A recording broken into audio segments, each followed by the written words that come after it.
Hello and welcome to Eye on Africa, live from Paris. I'm Nadia Massi. Here are the headlines on the continent tonight. The United Nations sounds the alarm over Eritrean refugees bust to Tigray. Abiy Ahmed's government insists the region is now safe, but aid agencies are still being denied access and concern is growing about food supplies.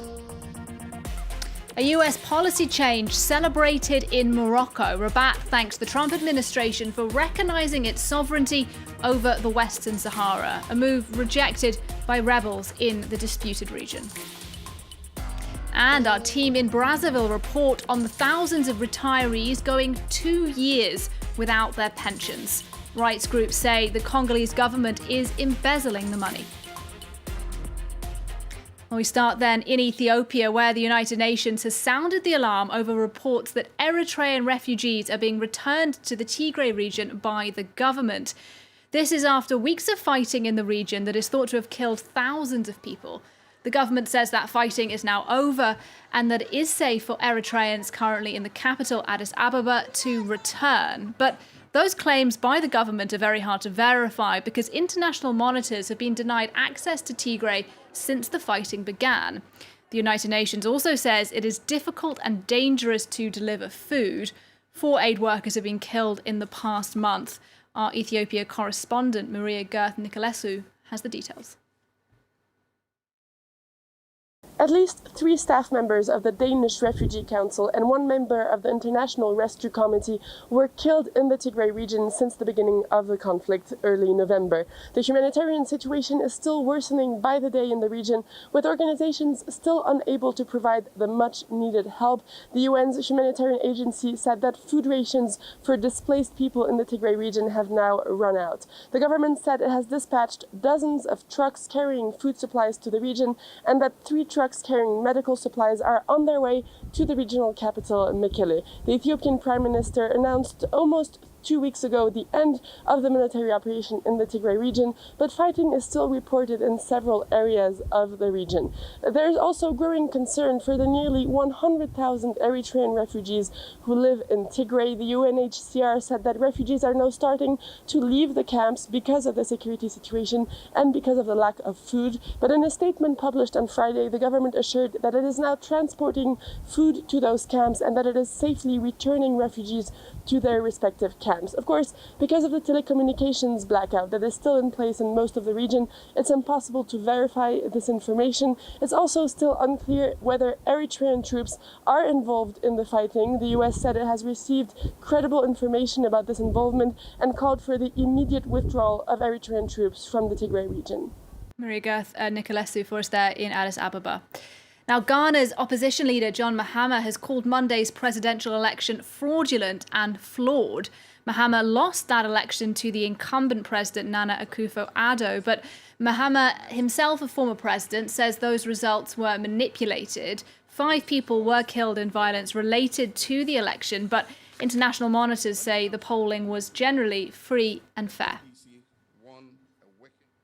Next, as part of an agreement to normalise ties between Morocco and Israel, the Trump administration has announced that it endorses Moroccan sovereignty over the Western Sahara, home to around 600,000 people. Now, Morocco annexed the Western Sahara in 1975, a move not recognised by the United Nations. The US endorsement then, a blow for the independence group in the region, the Polisario Front. They've long called for a referendum to decide who should govern the region. With the full story, here is Jean-Emile Jamin. With their claims over the Western Sahara officially recognised, Moroccan authorities have nothing but praise for America. The decision by the United States, a great power, a permanent member of the UN Security Council, and an influential actor on the international scene, is a welcome recognition of the Moroccan Sahara and the sovereignty of Morocco over all its territory, including the southern provinces. The kingdom already controls a large part of Western Sahara, but the remaining territory is administered by the Polisario Front, an independence movement. Its representatives have condemned Washington's decision. Trump has decided to take a position that goes against international law. To me, this is considered nothing more than international robbery.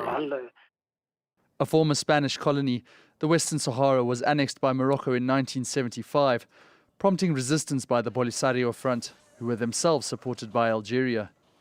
In 1991, a truce came into effect, and the United Nations called for a referendum on the territory's future.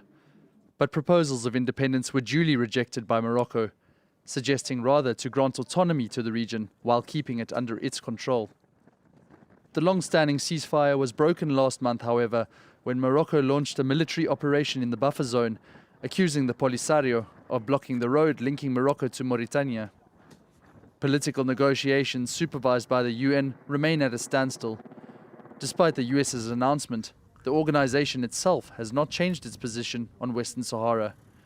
According to its resolution, the territory is still in the process of decolonization. Now, Nigeria may be on the verge of a second wave of the coronavirus pandemic. The country recorded its highest number of infections in 5 months on Thursday, that with 675 new cases. In response, the health ministry has announced that it is reopening isolation treatment centres. They were closed when infections dropped several months ago. Now, concerns are also rising about a possible second wave of COVID-19 in Egypt. Cases there are rising, although testing remains limited. And this Thursday, Egypt received its first shipment of coronavirus vaccines from the United Arab Emirates, where phase 3 clinical trials have been held. The vaccine there was developed by the Chinese company Sinopharm. It's already been given to around 1 million people in China, and the UAE says the vaccine has an efficacy rate of 86%. Let's go to the Republic of Congo now on the programme, where thousands of retired civil servants are struggling to make ends meet. At least 30,000 of them have not received their pensions in 2 years. Rights groups say the government is embezzling the money. Our reporters in Brazzaville, Rosie Piot and Clement Bonnereau, have met one of the pensioners affected. Gilbert Edouli spends most of his days reading in his courtyard, but that's not how he planned on making the most of retirement. He stopped working in 2017 after spending 32 years at the Congolese Post and Telecommunications Office.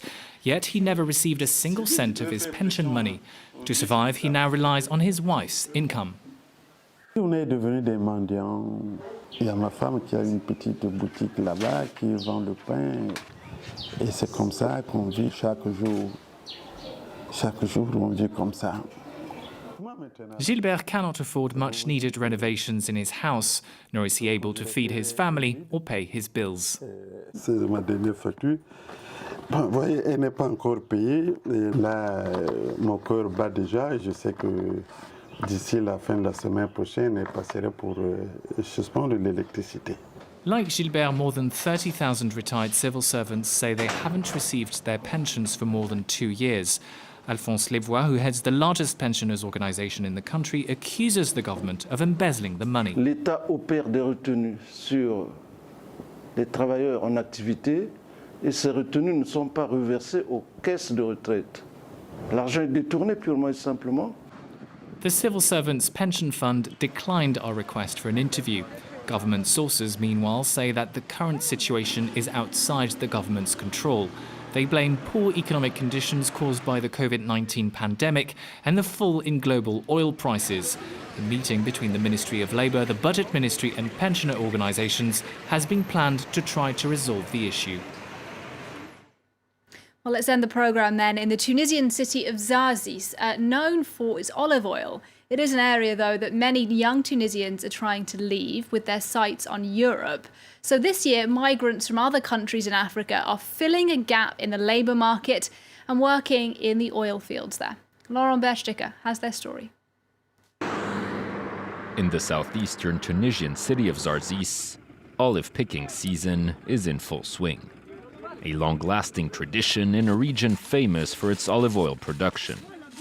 Yet over the past few years, most of the jobs here have been taken up by sub-Saharan migrants, much to the delight of local farm owners. Ça devient une aubaine et une bénédiction du fait de leur présence ici en ville, parce que La main-d'œuvre vraiment manque dans cette région.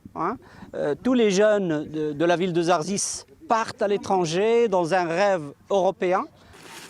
Like elsewhere in Tunisia, unemployment in the Medellin region runs at almost 20%.